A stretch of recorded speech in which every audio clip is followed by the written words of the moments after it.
Hi അസ്സലാമു അലൈക്കും. Welcome back to Fasila vlog. അപ്പോൾ എൻ്റെ വീഡിയോസൊക്കെ ഇഷ്ടമാവുകയാണെങ്കിൽ പ്ലീസ് ഒന്ന് സബ്സ്ക്രൈബ് ചെയ്യാനും ലൈക്ക് ചെയ്യാനും സപ്പോർട്ട് ചെയ്യാനും മറക്കല്ലേ.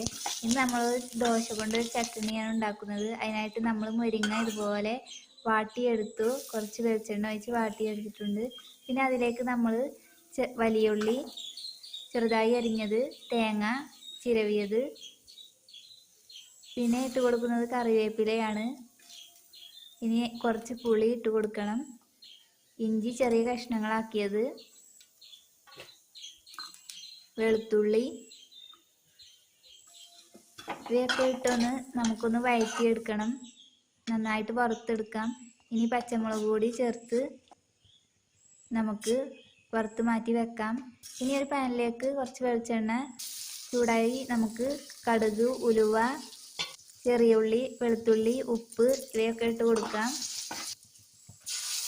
ഇനി നമുക്ക് നമ്മുടെ വറുത്ത് വെച്ച മുരിങ്ങയും മസാലകളൊക്കെ നമുക്കൊന്ന് അരച്ച് ഇതുപോലെ ഒഴിച്ച് കൊടുക്കാം. ഇനി കുറച്ച് കായപ്പൊടി ഇട്ട് കൊടുക്കാം.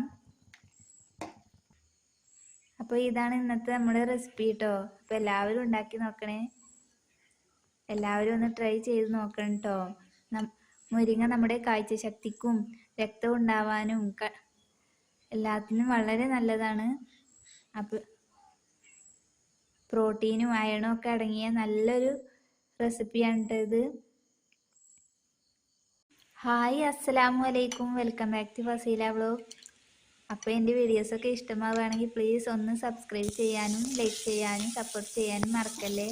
ഇന്ന് നമ്മൾ ദോശ കൊണ്ട് ഒരു ചട്നിയാണ് ഉണ്ടാക്കുന്നത്. അതിനായിട്ട് നമ്മൾ മുരിങ്ങ ഇതുപോലെ വാട്ടിയെടുത്തു, കുറച്ച് വെളിച്ചെണ്ണ ഒഴിച്ച് വാട്ടിയെടുത്തിട്ടുണ്ട്.